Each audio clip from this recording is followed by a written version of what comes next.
स्वागत है आपका एक नई वीडियो में और हम मौजूद हैं एमजी के ड्राइव डॉट भारत इवेंट पर। और जब भी मैं किसी इवेंट पर जाता हूँ मुझे विक्रम पाजी मिलते हैं तो मैं इनके पैरों में गिर के कहता हूँ आओ एक वीडियो बना लो मेरे साथ।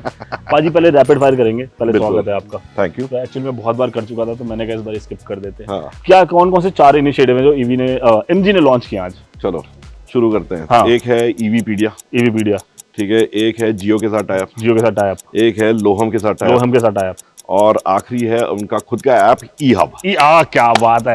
एक्चुअली मेरे को इन चारों के नाम जल्दी याद नहीं हो रहे थे तो पाजी को मैंने ऐसे मार दी बात। पर एनीवेज जो 4 इनिशिएटिव आए बारी बारी बात करते हैं। देखो हर ब्रांड कह रहा है कि हमें ईवीज की तरफ जाना है। हाँ जी। सस्टेनेबिलिटी की बात होती है लेकिन यहाँ पर एक कॉन्ट्रास्ट भी आता है। हाँ। जो एक काफी बड़ा तबका ये कहता है कि आप सिर्फ ईवी गाड़ियां चला के माहौल को सस्टेनेबल नहीं बना सकते। हाँ जी। ग्रीन नहीं बना सकते। हाँ।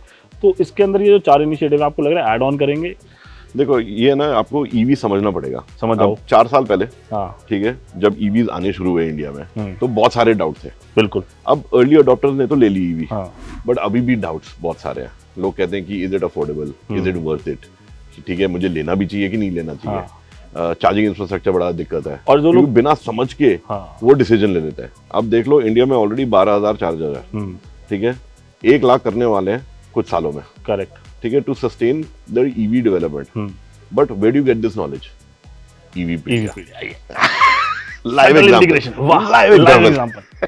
क्या बात है। लेकिन इससे ज्यादा बढ़िया चीज जो मुझे लगती है ना, मेरे को सबसे बढ़िया चीज लगी ई हब। यस। मैं उसका रीजन बताता हूँ। हम लोग ईवी चलाते रहते हैं, कोई ना कोई ब्रांड व्हीकल आता है, ईवी चलाते हैं। प्रॉब्लम कहाँ आती है? टाटा की अलग ऐप डाउनलोड करो, स्टैटिक की अलग करो, ग्लीडा की अलग करो, एचपी की अलग करो, बीपी का अलग करो, Xeon का अलग, सबका अलग करो। लेकिन जो ई हब है वो सब में 50-100 पैसा फंसा हुआ है। हाँ। सब में पैसा फंसा हुआ है। हाँ। मतलब इतना पैसा तो हमारे देश का नहीं फंसा हुआ बाहर जितना मेरा फंसा हुआ है। चार्जिंग कम है, बैंक ज्यादा है। इतना पैसा लेके बैठे हुए हैं। बट अब क्या है, ई हब के अंदर आपको लगभग हर ब्रांड का चार्जर मिल जाएगा। करेक्ट। और इनफैक्ट आप अगर अपने सूटेबल रूट के ऊपर जा रहे हो, आप किसी रूट पर जा रहे हो और उस रूट के ऊपर आपको चार्जर चाहिए तो वो भी मिल जाएगा। मैंने लॉन्ग ड्राइव किए हैं ईवी के साथ इंडिया में और मैं बता रहा हूँ कि ये जो है ना ई हब, ये मुझे ब्लेसिंग लगा। मैं कहा यार जो मैंने पहला ईवी ड्राइव मारा था तो उसमें जो है रोज टेंशन ये था कि अब कौन सा चार्जर मिलने वाला है, उसका फिर ऐप डाउनलोड होगा, वहाँ खड़े होकर चल रहा होगा या नहीं होगा, पता चला कि वहाँ पहुंचे और नेटवर्क नहीं है डाउनलोड करने के लिए ऐप, है ना। टेंशन है भाई। गाड़ी बैलगाड़ी बन जाएगी ऐसे चीज से ना।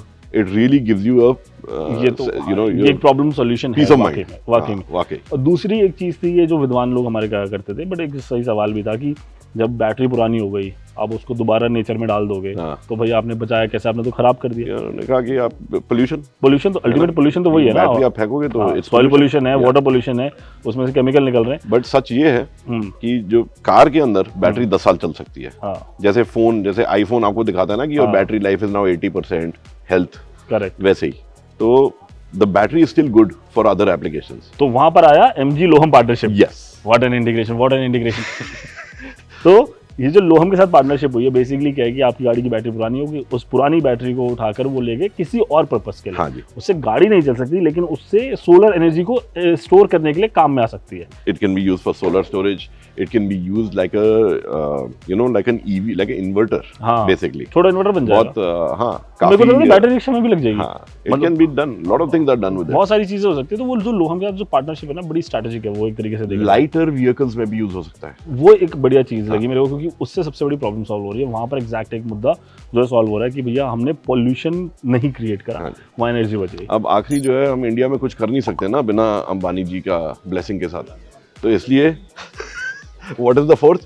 जियो, एमजी जियो पार्टनरशिप। सो बेसिकली गाड़ी को ज्यादा स्मार्ट और ज्यादा कनेक्टेड बनाती है, है ना। मोटे मोटे तौर पर आप समझो कि जियो के साथ जो पार्टनरशिप हुई है, उस पार्टनरशिप के बाद आपको एक्स्ट्रा एप्स मिल गई है, ओटीटी वगैरह का एक्सेस मिल गया है, home to car, car to home मिल गया है।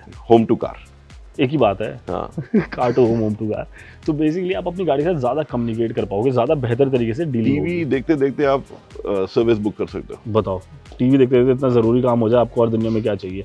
तो भाई ये कुछ चीजें थी जो हमने एमजी के ड्राइव भारत इवेंट पे एक्सपीरियंस करी। पाजी आपकी कोई और सलाह? Just to sum it up, जो 4 पॉइंटर है ना, we are talking about the 4 aspects of it. MG has addressed 4 very different things for the market. एक है यूजर के लिए ई हब, एक है रिसाइकलिंग के लिए विद लोहम, एक है एजुकेशन के लिए for the first time buyer who is thinking about it but is not there yet, that is your EVpedia. बढ़ेगा इंडिया तभी आगे बढ़ेगा India. And for the user who has a car, you've got the Jio tie-up, which is taking that advanced connectivity to a whole new level. So मुद्दा जो आता था sustainability वाला कि सिर्फ टेल पाइप एमिशन से बात नहीं बनेगी. आपको ओवरऑल एक इकोसिस्टम डेवलप करना पड़ेगा. आई थिंक उसकी कोशिश है. And this is a step towards that. Correct. तो हमारी तरफ से ये था ज्ञान पूरा जो हमने सुना, आपको सुनाया. आपको कैसा लगा आप कमेंट करके जरूर बताइएगा. चैनल को सब्सक्राइब करना ना भूलें. और अगर आप फर्स्ट टाइम ईवी बायर हैं, कोई सवाल है, कोई शंका है, कमेंट कर दो, हम दूर कर देंगे. वरना पाजी का नंबर मैं डाल दूंगा कमेंट में, आप उनसे फोन कर देना. Okay bye. अपना ख्याल रखिएगा. चैनल को जरूर सब्सक्राइब करना.